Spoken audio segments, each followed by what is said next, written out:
Hello friends, and welcome back to LegendCraft as we do, episode 10. Woohoo! Now, you might be wondering, why are you running around with these shears? Why do you run around with the Minecraft equivalent of scissors? Why are you running? Well, running to first off, tell you that Tower 1 is nearly, all there in terms of completion. I want to show you a little bit of updates. This is where pumpkins and melons auto-sorted between the pumpkins and melons. I'm probably going to have to go and compact those real soon. Got all my farm animals over here, along with the chickens who are making eggs, and this guy who was giving me all the quartz. This guy who I have not done anything with yet because no need to do anything with them until later. Cleared out a lot of space, made things a lot more just, better. Showed you everything, finished all the towers, and haven't quite finished up there yet. I am going to make a solid tube all the way up to the top. Here, as you can see, I've started the work for Tower 2, and this is really why I had the shears, was because I wanted to make it in diagonal proximity, 8 or so blocks away, making a tower that goes up at a slant, sort of like this, but more inward slant until it gets to the top in a very circular fashion with a lot of glass. That's going to be the design for Tower 2, which is, of course, as we will remember, if I go over here, right up here, Tower 1, storage tower. Still working on getting all of the things that I need for sorting systems, just general things like that, in place to where I can set them up and have essentially a very, very nice sorting system. Yeah, so not quite to the sorting part yet, but the storage tower is definitely coming along. Tower 2, however, vegetation tower. This is going to be important for things later on. Green dye, rockets, and or sugar as well, and bamboo. And these might also have a bit of longer form collection agencies built into this. So they might have slow collection and a zero-tick collector that I can turn on immediately if I need more. These are probably also going to be sorted into the thing, at which case I wanted pumpkins and melons to be 5 high, so I'm going to have to extend the water streams up a little bit in terms of how high they are so that it can actually reach that 5 thing threshold. And then I'm probably going to have Tower 2's output be connected into Tower 1, so that all of it also gets sorted easily. And then Tower 3 is where we're going to actually get a lot of the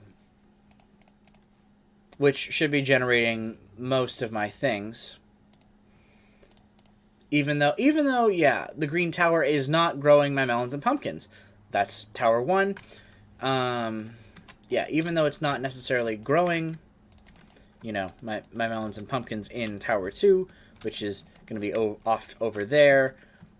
Maybe I'll make Tower 2 a little bit bigger, depending on how big the farms that I decide to use are. It might end up being quite a bit bigger. So that is just the concept for right now as to what's going on, and I should probably sleep, not to be, bombarded by phantoms in the night. Who cares? Who knows? I don't know. One thing that I think I should do is I think I should extend the thing. Because I only have 1 block here, and 1 block, let's be honest, not a lot of space, right? Which is why I designed these stairs to do this, is to go up like that and whatnot. I'm probably just gonna have a bubble vader up to the top or to the second floor. Not really sure. It could be anything really. But yeah, I got my portal moved over here. Got the obvious put back system there, and other things like that. And yeah, so would like to extend this up some, and I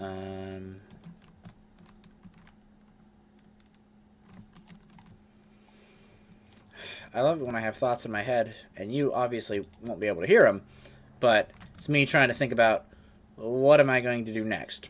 Well, at first, I feel like I should just quickly go up here, take book, Command X. Oh, lovely. You didn't see what I just did, but tells you how acquainted to macOS I am. I pressed the Windows key in X because that's the command key on macOS, and Command X would be cut in a word processor. And then I can go here and then do Control V, and then that places them all there. So let's quickly review what we have going on.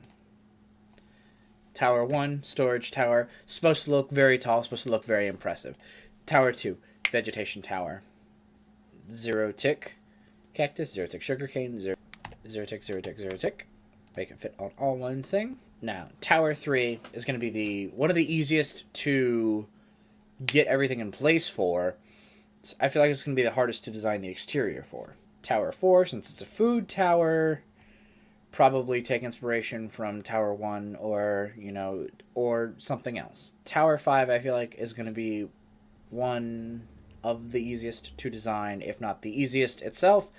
And Tower 6, or the mall, which is actually going to be over towards the other thing, where it's going to have food courts, farm fresh goods, which is going to include pumpkin pie, cooked animals, different other sorts of foods like breads, carrots, potatoes, things of that nature is going to be over there. Food court is going to be selling just food, but farm fresh goods is going to be selling combinations of foods and fresh looking things. There's going to be a rocket shop because I actually do have too many rockets. There's going to be a bank over there where the other players on my server can store their goods, store their things. It's going to have an ender chest. It's going to have a shulker box dispensing system where you can essentially pick through a chest, like a double chest of things.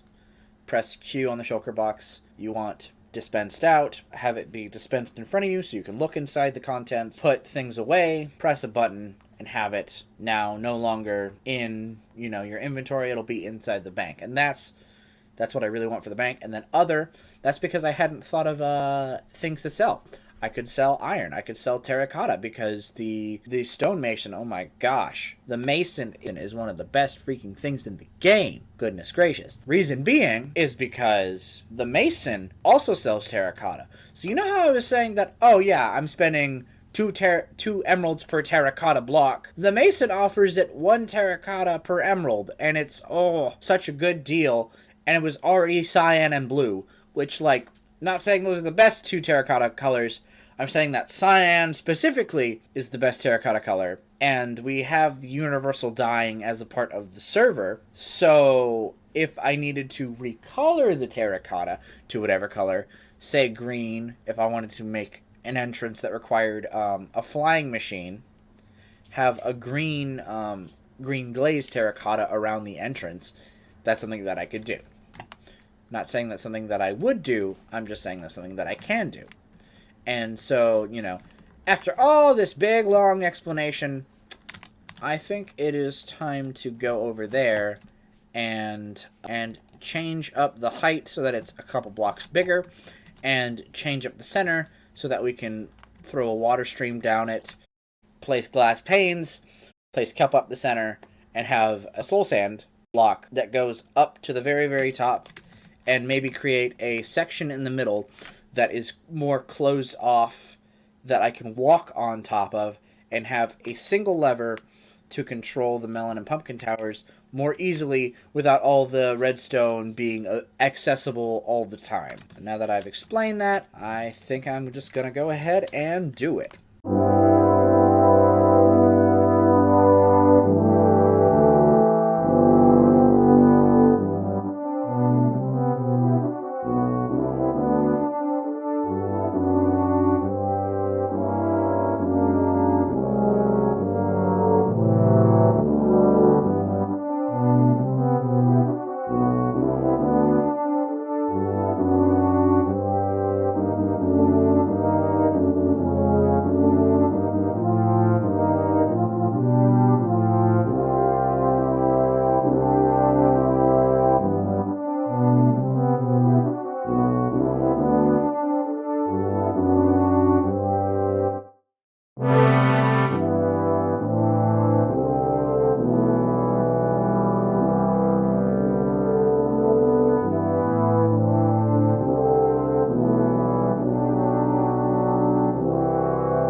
And we are back after a little bit of a time, and I'll show you what I've got done so far. So as you can see, I've got quite a few chests. I even have some of the water things set up, and it is connected up here and also down there through the drop pervader, but I think I'm gonna go back, change this, dig out that one piece of soul sand, dig all the way to the ground, and make it so that the dispenser shoots into the water, so yeah, because this water stream was having a little bit of specialized trouble. Is when it gets up here, it doesn't always slant off and go this way right away, at least. So it might, like, stuff getting stuck right there, like that's annoying. And so I might actually have to slide this water thing back by one,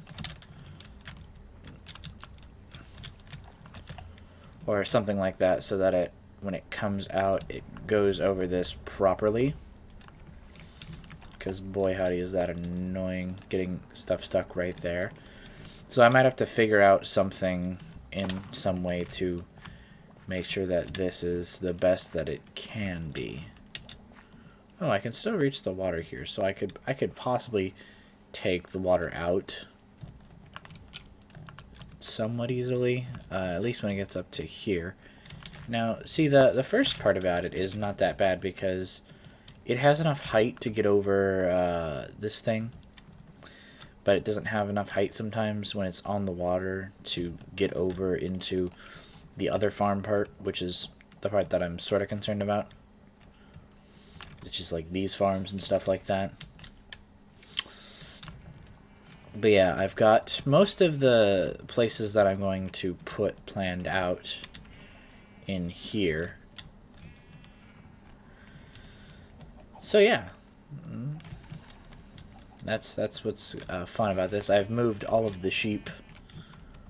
Well, I didn't move my chickens. My chickens are still right where they're going to be.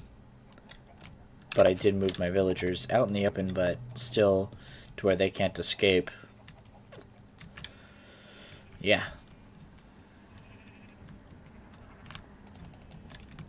So I've gotten quite a lot of progress done on this sort of thing.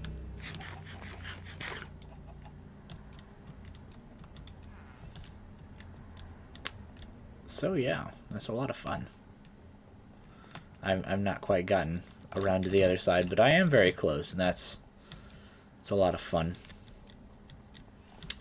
I just need to get more chest. So, why don't I grab my axe? Because I just went to the end and repaired my axe, my armor. Not all the way, but you know what I mean. I done did it, so now let's go through here and let's go chop up some birch trees that I had planted.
Alright, so we're back, and as you can see, I've gotten quite a lot of the chest in, almost all of them, because I don't know if I'm going to move this water stream over to make it so that, you know, so that this can adequately sort things out properly. But unfortunately, or fortunately, depending on how you see it, this is where the episode is going to end for right here. So, I will, you know, remember to click that subscribe button if you're not already. Leave a comment if you feel like doing so. And I will see you in the next